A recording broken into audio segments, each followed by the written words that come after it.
Hello YouTube, thanks for watching. If you're a subscriber, appreciate it. If you haven't, there's a subscribe button in this area at the bottom of the window. Tonight we're working on a 2005 Honda Accord V6 and we're going to be replacing rear and front rotors and pads. Let's go ahead and get started. Let's go ahead and get started by loosening up the lugs and then jacking up the car, and then we'll remove the tire. Also might help if I have it on setting 4. I'm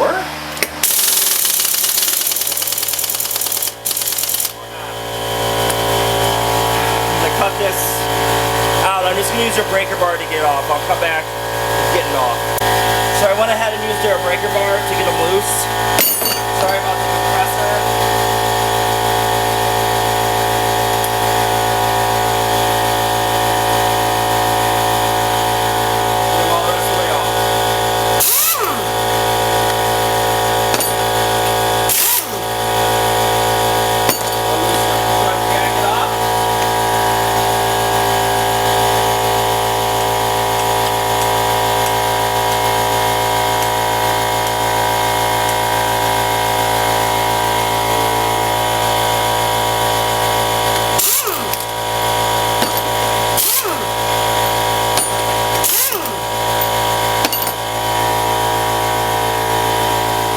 So now that the wheel's off, we're going to go ahead and turn the wheel to get better access to the bolts on the caliper. I'm just going to turn it up. Just turn the wheel. See, now we have better access. So first we're going to start off by unbolting the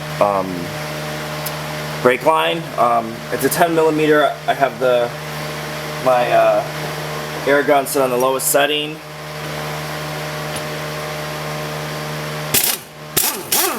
There we go, it's free. There we go.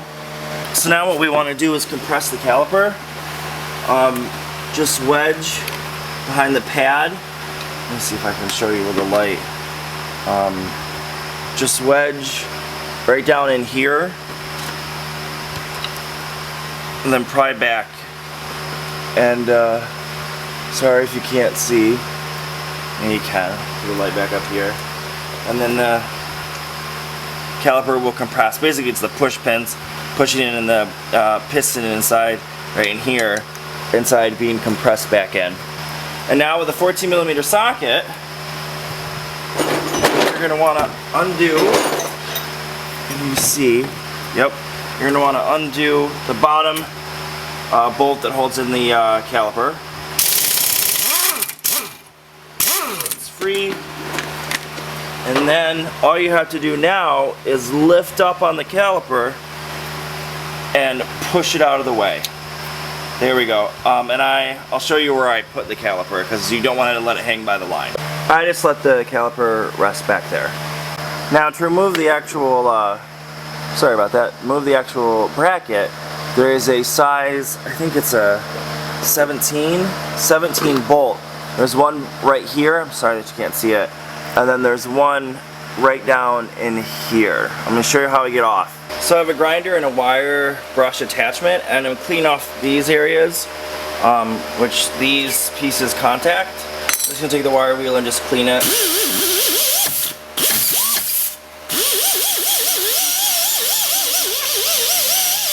I'm going to just clean it. I'm going to cut because the compressor is going to go off. So on the rotor there's actually 2 Phillips head screws. You want to make sure that you actually get a bit that fits into it perfectly. I don't know the bit size, or maybe this helps PH3, that's all I know. You might have to loosen it first with a breaker bar or something, but if you strip these out, you're not going to have a good time, because these 2 screws hold the rotor on. There's 1 and 2, and keep them because they'll be used to hold the rotor, the new rotor on. Just take a hammer, rotor is off. Now before you put the new rotor on, whether it's one that has the bolts that hold on like this one or one that just holds on by the lug nuts, I like to take some anti-seize and put it around the lip of the bearing. That's where they get stuck, the rotors do, they rust on. And the other thing I'm going to do is in the holes where the screw goes in, I'm just going to shove some talking funny, anti-seize down there. That way the new one, if you have to take it out, or the next person that has to take it out, it'll be much easier to take the screw out. With anti-seize, it gets everywhere. I'm using this absolutely everywhere. You don't want it on brake rotors, you don't want it on pads either. So clean your hands up after using it. And then let's go ahead, and the rotor has holes in it, like I said, for the new rotor has holes in it for the screws, so you want to line those up. Make sure they're lined up. Go ahead and put it on, then you want to grab your screws again. I start it by hand. And see, like I said, anti-seize gets everywhere. I already got some right there on the rotor. Not like that really matters because that's actually touching the rim. Then you want to take your screwdriver, or in my case I'm using a drill, forward and just tighten it on. There we go. So off camera, I assembled the shims and the pads and everything in the bracket. Now I'm just gonna put them on. My head's gonna be in the way. Now my arm. Now I'm just gonna start putting them in. Sometimes you gotta move it around a bit to see where the hole is. There we go, got it. Just gonna start it by hand. I'm gonna finish it off with the air tool. Just faster that way. The pads only go in one way. If they're really hard to get in, you might have been given the wrong ones. Don't force them in. Where are you? Oh, there's my head again. Oh, no, isn't it? Show right there.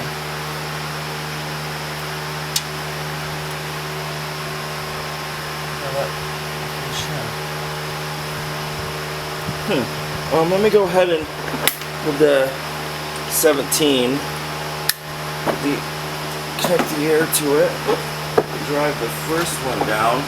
The shim for the pad, the new pad's in the way, making it hard to put the bottom bolt in. So I'm going to try, you want to go forward, try putting the top in first.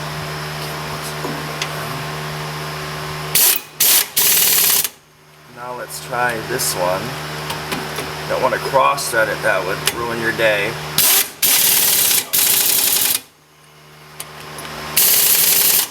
Make sure it's nice and tight.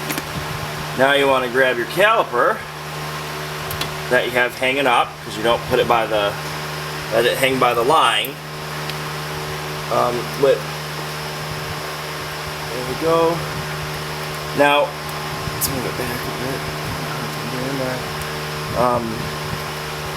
There we go. I have to push the pad in a little bit with the hammer. Just taking a hammer and hammering the pad in a little bit more. It's being a little difficult. It's been really difficult. Let me hammer the front side in. Might have not compressed it enough. I'm sure some of you are like, don't hammer it. I've hammered it before, never had an issue. Yeah, the top, there's a bit of space there. There you go. So what you want to do is when you put the caliper on, there's this little rubber boot.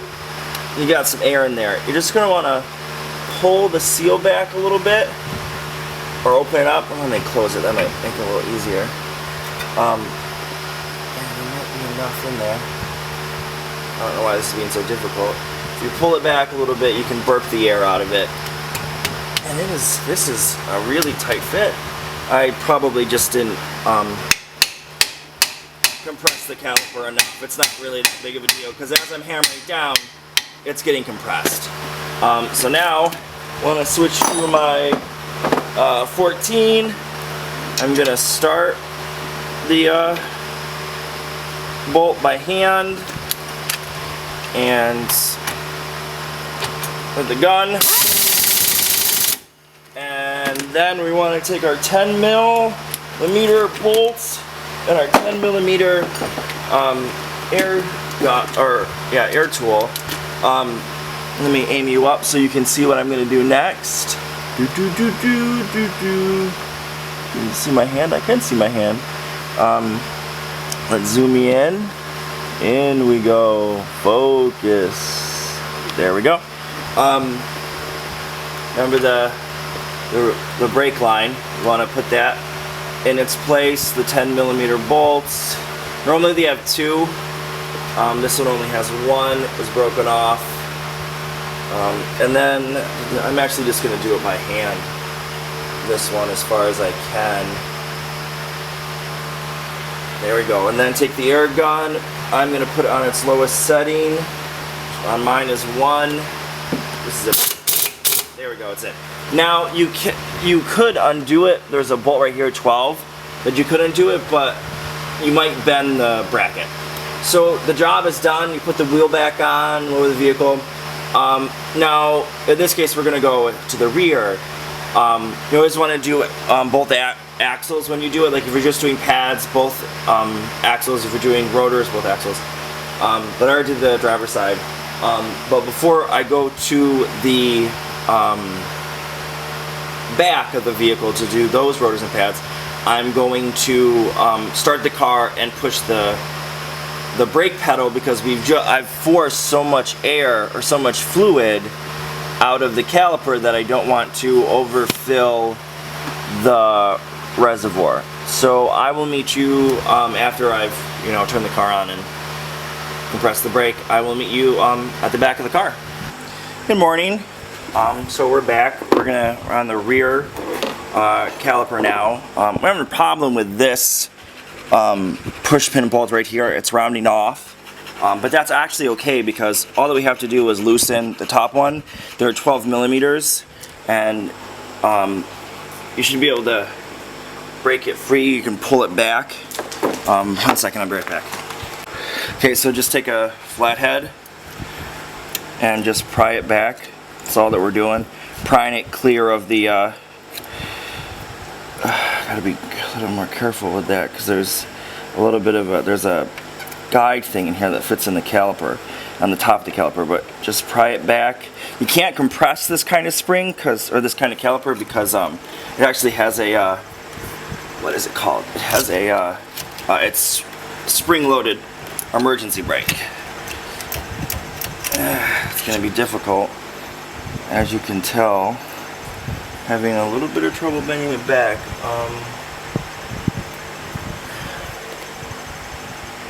There's my issue. I found it. So there's a 10mm. I'll show you. So there's a 10mm bolt. I'm gonna actually put my finger in the way, I guess. Right, completely far away. Now you can't see. This is funny. But 10mm bolt right there, or it's 12. I have to remove that so that the brake line's free, so I can have more access. So I'm gonna remove it, and then we'll be able to get the caliper out of the way. So I've undone the line. I had to use an air tool to make it easier, so I'm throwing tools at myself. Just continue prying it back. Doesn't really want to go back though, which is annoying. This is the only way I can get it off. Line's loose, everything's free, it's not hitting up against anything. Of course the other side was so much easier. It's always one side, right? Let me take the air tool and try to get that off. The bolt. So after a little bit of persuasion with the hammer, it came off. Someone put this silicone stuff, which I think is horrible. It's horrible. It made it stick. I just think that's so bad. So now let me show you what you have to kind of maneuver to get this back. Okay, so right here is the brake line, and right below it, maybe if I ever jingle it you can see it. Yeah, there we go. So the brake line, or the emergency brake cable's right there. You just have to kind of, when you pull it, the caliper back, you just want to be careful that you're not pinching the brake line up against this part of the knuckle, and then just move the emergency brake line over a little bit, and then as you can tell you get more than enough clearance to be able to put pads. And now I'm going to show you how I compress the piston. So this is the piston. It swirls around inside. You can't compress it with a C-clamp or ply or like a bar to, like I did in the front. So I'm using this tool right here. It's a 6-sided die basically that has a 3/8 hole in it. You find the one that lines up with this X, which are these 4 points, and then you maneuver it in, line everything up, and then you push. As you're twisting, you want to push it in a little bit. I might have to move the rotor first. Now I think it's going in, and you just twist it in. Yep. A little bit of elbow grease and just push it in. Hopefully you can tell. The boot's a little buggered up there. Might have pushed a little too far, but the boot's not tearing, which is the important thing. I'm gonna push it out a little bit. There we go. So that's all that you have to do to get that piston compressed. Look at around the piston, make sure that the rubber seal is not bad. This one's fine. The funny thing is this customer, he's come back again, I like this customer a lot. The dealer told him that he needed new rear calipers because his caliper pistons were seized. I didn't really have a hard time getting them in. No, that's really surprising that a Honda dealership wasn't able to do that. So then all you have to do now that it's out is just pull it with the pin in. I left the pin in and just let it sit along the side. This one's okay to sit because it has the emergency brake holding it up, so it's not hanging on the line. So now we're going to take the bracket off. I'll move the camera that you get the best perspective I can give you. So there are two 12mm bolts holding the caliper bracket on. I broke them free with the breaker bar first, and then now I'm just going to use, wrong way, a regular socket wrench to get them loose. Once I get them loose, I'm actually going to go to the bench, and I'm going to use the wire wheel on my 90-degree die grinder and clean up all the points, like this point here and this point, and then I have to reuse the shims because the new one didn't come with it. And then we'll meet back at the car. Like if you don't have a die grinder, just use something abrasive like sandpaper even works. And also if you have a lot of time, you can submerge it. Like in, I found ammonia works really well, but don't submerge the push pins. That wouldn't be good. I'm sure some would disagree with the ammonia, but it does a really good job getting rid of rust. So let me go ahead and do that, and then I'll meet you back here at the car.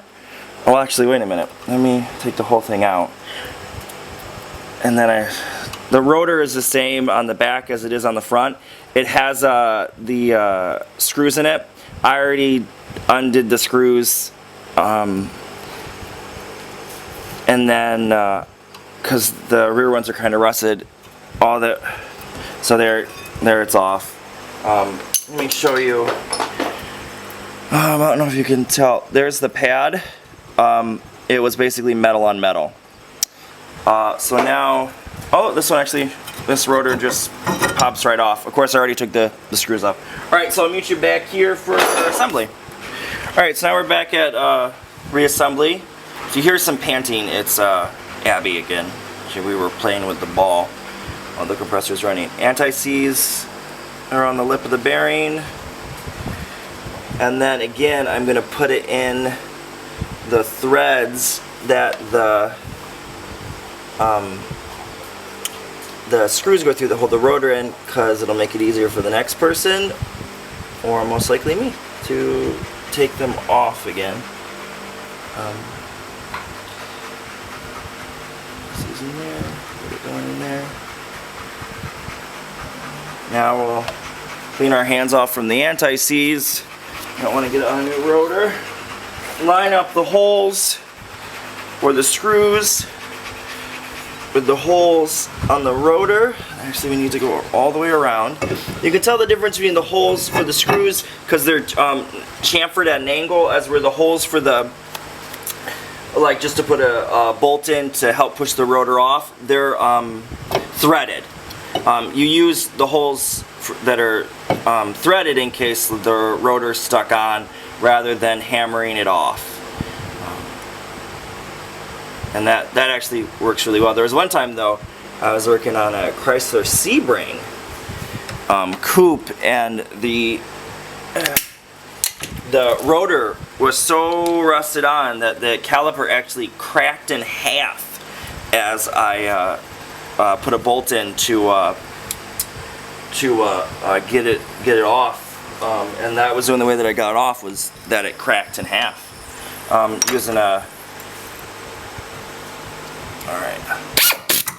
Using a breaker bar so that it doesn't turn on me. It gets tight. So there we go. Then now we take our caliper bracket. Sorry that there's not too much light, but it's not that hard to do really. Caliper bracket, and put it the correct way, which is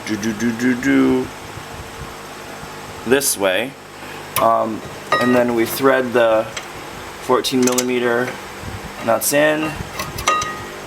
That I went right through it, so no, I wasn't lined up there. Thread them in. Top one's in.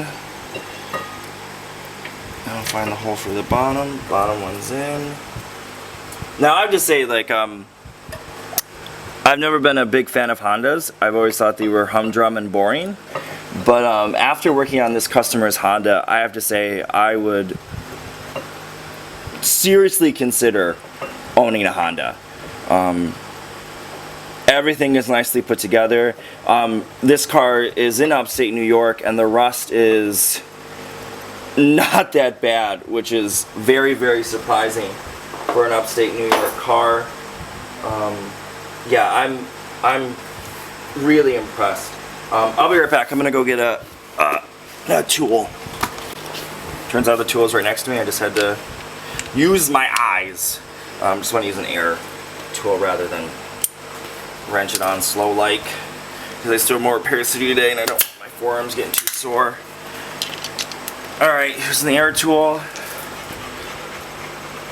and hopefully I don't hurt myself.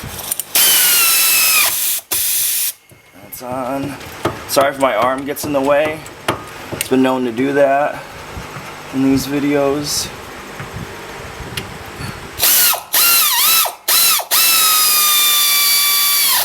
And I did hurt myself. Did get myself with this tool. This air ratchet is, it's not the most fun thing I've ever used. I thought it was really cool when I saw other YouTubers using it, but maybe I'm using it wrong, because all it does is hurt me. I'm not a fan of it. Now I'm using a breaker bar. I want to make sure it's nice and tight.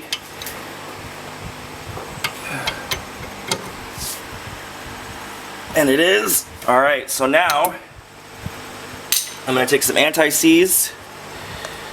Be careful of the rotor and lube up the spots where the pads connect with, sorry about my head, with the caliper bracket. Now I take the shims. As in plural. Oh, they're so thin. They're stacked on top of each other. I thought I lost them. Take the shims and put them into place.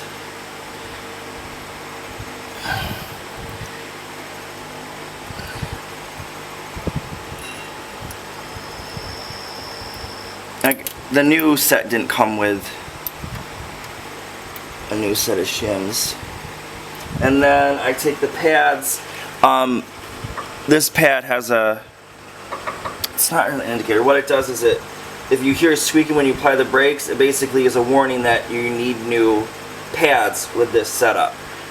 And the best thing about these, it's like a racing brake. You just slide it right in, just slides. It's awesome.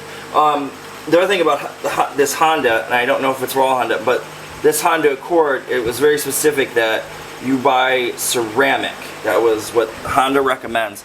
Now, ceramic brakes squeak. So I guess that's just something that this customer is going to have to get used to. But I lubed up everything really well, so hopefully that doesn't happen. So now we take the caliper where the push pin is. I'm going to take the push pin and put the push pin in first. It's kind of tight in here, and with the two lines it's making it slightly difficult.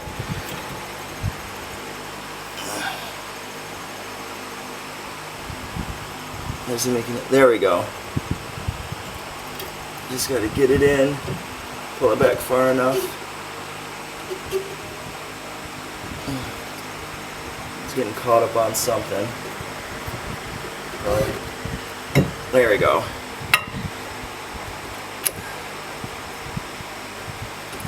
Move the pad out of the way. That sucked. So now I gotta put the. I'll come back with it on. This isn't normal for the bolt to round off, but that's what happened to me. So I'll be right back. So I got the caliper back on, and for like showing you how like every little thing that I had to do, because I just had to maneuver it correctly to get it on. Just putting the 12 mil that holds the push pin, that goes into the push pin. Just putting that back on, and then like I did, there's two. Oh, looks like that's moving, which is good. It means I greased it well. I might have to get another tool, because this, as I'm trying to tighten this, the push pin's moving, which is a good sign. It means that like it's nicely greased, but it also means that I have to get a tool. So I'll be right back. Now the push pin guide is a 17. I'm really sorry about the light. It's not too good right now. That's used to hold it, and then you just take the 12 and you just tighten it up. It's that simple. I think my arm's in the way. I apologize. I'm gonna try doing it like this. Just tighten it up like this. And there we go. So now, so that I was able to do this, I had to remove two bolts. I'll show you where they were. So one of the ways I was able to get the caliper moved with that stripped caliper bolted was by disconnecting the caliper line from a bracket. It's a 10 millimeter or 12, and you just want to put that back where it goes. You know. Put things back. Don't want to end up with extra bolts left over. And of course I'm looking like an idiot, like I can't put it back in. Oh, funny me. There we go.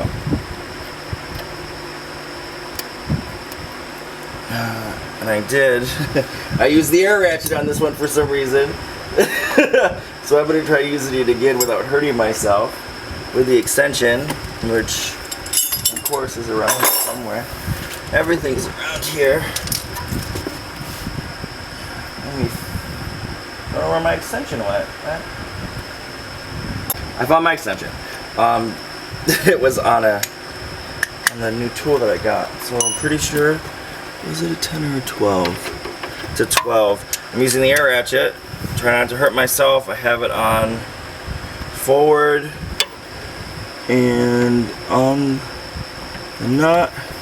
Hold it, and there we go, and then just try to get it free. There we go. Now I'll show you the other thing that I had to undo. Let's see if I can get, so there we go.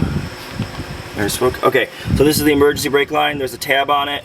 The tab goes in that hole, and then it's another it's interesting, it's the exact same one as the caliper bracket, our size, and that fits up in there. Now I'm going to take the air ratchet again. Popped right out. Actually, let me make sure I didn't put the wrong bolt in. I'll be right back. Alright, sorry about the compressor. But turns out I did. I actually put this bolt in where the caliper push pin bolt goes. So I just undid it. Glad I checked. Thing just didn't work adding up. So now I'm just threading this one in. Gonna take the air ratchet.